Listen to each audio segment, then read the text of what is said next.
सनी देओल ये वो नाम है जिन्होंने न सिर्फ अपनी दमदार एक्टिंग बल्कि जबरदस्त डायलॉग डिलीवरी के जरिए लोगों के दिलों में देशभक्ति की भावना जगाई।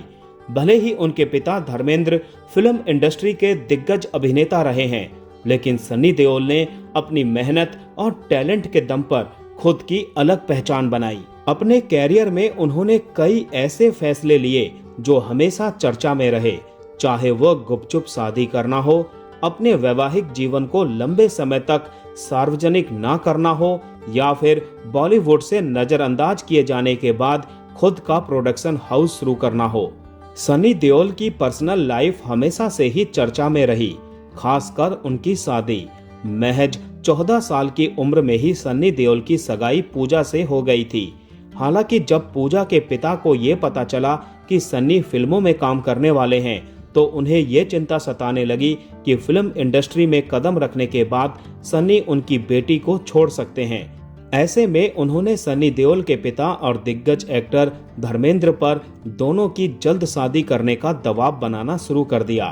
धर्मेंद्र लगातार पूजा के पिता को यह समझाते रहे कि वो फिल्म बेताब की रिलीज का इंतजार करे, उसके बाद वो सनी और पूजा की शादी करवा देंगे। 1983 में सनी की डेब्यू फिल्म बेताब रिलीज हुई और वो रातों रात स्टार बन गए।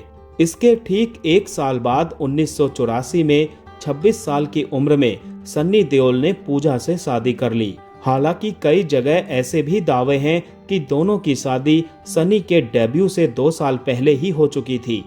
फिर सनी देओल ने अपने फिल्मी कैरियर को ध्यान में रखते हुए अपनी शादी को लंबे समय तक छिपाए रखा। उनका मानना था कि अगर लोगों को पता चल गया कि वो शादीशुदा हैं, तो इसका असर उनके रोमांटिक हीरो की छवि पर पड़ेगा और उनके कैरियर को नुकसान हो सकता है। शादी के शुरुआती कुछ सालों तक पूजा लंदन में ही रही। उस दौरान सनी चोरी छिपे लंदन जाकर उनसे मिला करते थे। बाद में जब मीडिया में सनी और पूजा की शादी की खबरें आने लगी, तो सनी ने इन खबरों से इनकार कर दिया था।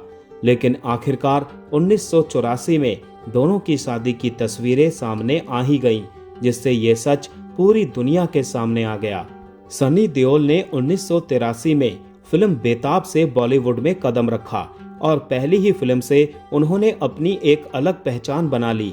फिल्म की सफलता के बाद उन्हें कई बड़े ऑफर्स मिलने लगे। उन्हीं में से एक था यश चोपड़ा की फिल्म मसाल। इस फिल्म में सनी देओल को दिलीप कुमार के साथ स्क्रीन शेयर करना था। ट्रेड मैगजीन और अखबारों में बकायदा घोषणा भी हो चुकी थी कि सनी देओल इस फिल्म का हिस्सा होंगे। फिल्म इंडस्ट्री के लिहाज से ये उनके कैरियर के लिए एक बड़ी उपलब्धि मानी जा रही थी, क्योंकि यश चोपड़ा जैसे नामी निर्देशक और दिलीप कुमार जैसे दिग्गज अभिनेता के साथ काम करने का मौका हर नए कलाकार का एक सपना होता है। लेकिन तभी उनके पिता धर्मेंद्र ने उन्हें एक सलाह दी। धर्मेंद्र को लगा कि सनी का कैरियर अभी शुरुआत में है और उन्हें पहले खुद को एक सोलो हीरो के तौर पर स्थापित करना चाहिए। उनका मानना था कि उस वक्त दिलीप कुमार जैसे दिग्गज के साथ स्क्रीन शेयर करना जल्दबाजी हो सकती है और इससे सनी की खुद की पहचान कमजोर पड़ सकती है। पिता की सलाह पर सनी ने मसाल फिल्म छोड़ दी। बाद में यह रोल अनिल कपूर को मिला और फिल्म 1984 में रिलीज हुई। मसाल की कहानी और गाने पसंद किए गए, लेकिन बॉक्स ऑफिस पर फिल्म खास कमाल नहीं दिखा सकी। उस दौर के हिसाब से इसे एक बड़ी फ्लॉप माना गया।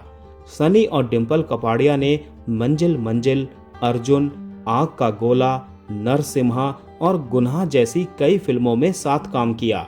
मंजिल मंजिल की शूटिंग के दौरान सनी की डिम्पल से नजदीकियां बढ़ी। बताया जाता है कि जब डिम्पल कपाड़िया और राजेश खन्ना अलग हो चुके थे, उसी वक्त सनी देओल और डिम्पल एक दूसरे के करीब आए। सनी अक्सर डिम्पल के घर जाया करते थे और उनकी दोनों बेटियां ट्विंकल खन्ना और रिंकी खन्ना उन्हें छोटे पापा कहकर बुलाने लगी थी। दोनों 11 साल तक रिलेशन में रहे और लिव इन रिलेशनशिप में भी रहे। इस दौरान सनी की पत्नी पूजा मुंबई में ही थी, लेकिन सनी ज्यादातर समय डिम्पल के साथ बिताते थे। हालांकि जब ये खबर सनी की पत्नी पूजा तक पहुंची, तो उन्होंने सनी से साफ कहा कि अगर उन्होंने डिम्पल से दूरी नहीं बनाई तो वो उन्हें और घर को छोड़ देंगी। इसके बाद सनी और डिंपल ने अलग होने का फैसला किया।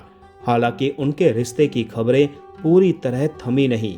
साल 2017 में सनी देओल और डिंपल कपाड़िया की एक तस्वीर सोशल मीडिया पर वायरल हुई थी, जिसमें दोनों मोनाको यूरोप में एक बस स्टॉप पर हाथ थामे बैठे नजर आए थे। सनी देओल अपने कैरियर के पीक पर थे जब उन्हें यश चोपड़ा की फिल्म डर ऑफर हुई। इस फिल्म में वो लीड हीरो थे, जबकि शाहरुख खान विलन की भूमिका में थे।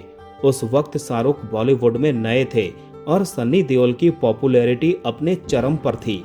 फिल्म की शूटिंग के दौरान धीरे धीरे सनी को ये एहसास होने लगा कि कहानी में विलन का रोल कहीं ज्यादा प्रभावशाली और लंबा है।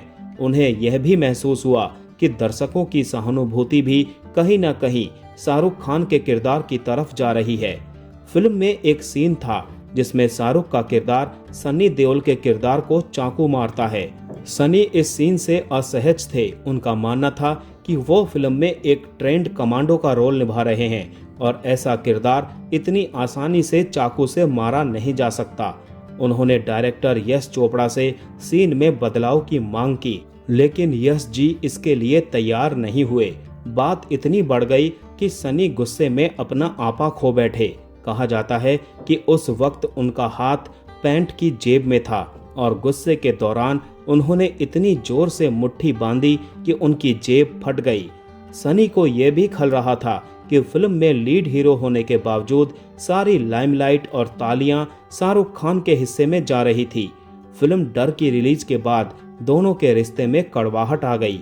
सनी देओल ने लगभग 16 सालों तक शाहरुख खान से कोई बात नहीं की और यहां तक कि यशराज फिल्म्स के साथ भी फिर कभी काम नहीं किया। हालांकि साल 2023 में फिल्म गदर 2 की सक्सेस पार्टी के दौरान ये पुरानी दूरियां मिटती दिखीं। पार्टी में सनी देओल और शाहरुख खान एक दूसरे से गले मिलते नजर आए। सनी देओल की जिंदगी में एक दौर ऐसा भी आया जब उनकी कोई भी फिल्में नहीं चल रही थी। यहां तक कि बॉलीवुड में भी उन्हें इग्नोर किया जाने लगा। उनके पास कोई प्रोजेक्ट नहीं था। सनी देओल ने एक इंटरव्यू में कहा भी था, जब मैं ऐसी बातें सुनता था और फिल्में देखता था तो मुझे दिखता था कि कुछ एक्टर्स मेरे काम और मेरे स्टाइल की नकल कर रहे हैं और उसी से आगे बढ़ रहे हैं। इससे उन्हें क्या खुशी मिली? मैंने पूरी ईमानदारी से काम किया है और कभी ये नहीं सोचा कि इस फिल्म में ये सीन है तो चलो इसे कॉपी करते हैं। मैं हमेशा इस सोच के खिलाफ रहा हूँ कि किसी दूसरी फिल्म से सीधे कॉपी किया जाए और मैंने ऐसे सुझावों को साफ तौर पर मना कर दिया। उन्होंने कहा कि बॉलीवुड में गुटबाजी चलती है, कैंप बने हुए हैं। ऐसे में हमने अपनी खुद की प्रोडक्शन कंपनी शुरू की और अपनी फिल्में बनानी शुरू की। इसी कारण हमने बॉबी देओल, अभय देओल और अन्य नए एक्टर्स को भी अपनी कंपनी के जरिए लॉन्च किया। सनी देओल ने स्वीकार किया कि उन्होंने बतौर प्रोड्यूसर बहुत नुकसान झेला है। सनी देओल की डेब्यू फिल्म बेताब उनके अपने प्रोडक्शन हाउस विजेता फिल्म्स प्राइवेट लिमिटेड के बैनर तले बनी थी।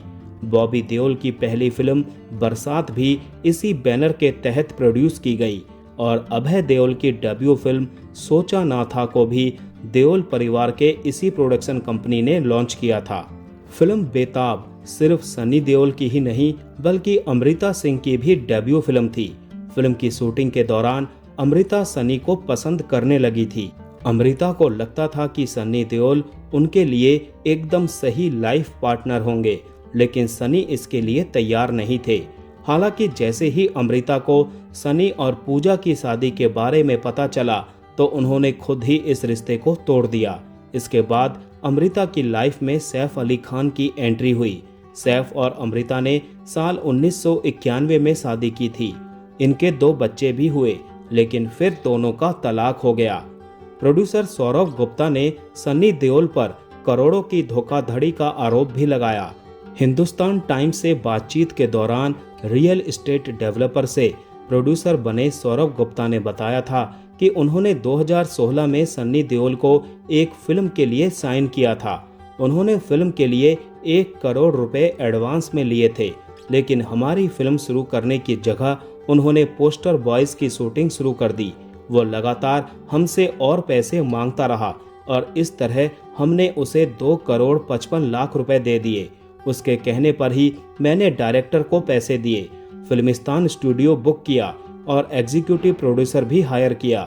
2023 में सनी देओल ने उनकी कंपनी के साथ एक फर्जी समझौता किया था।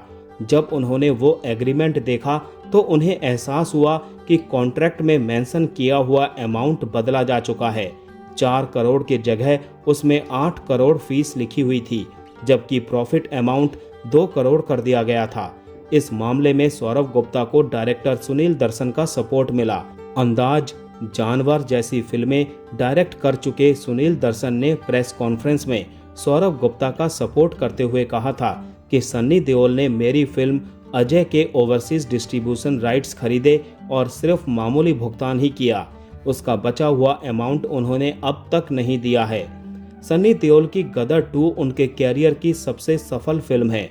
उन्होंने इस फिल्म से शानदार कमबैक किया।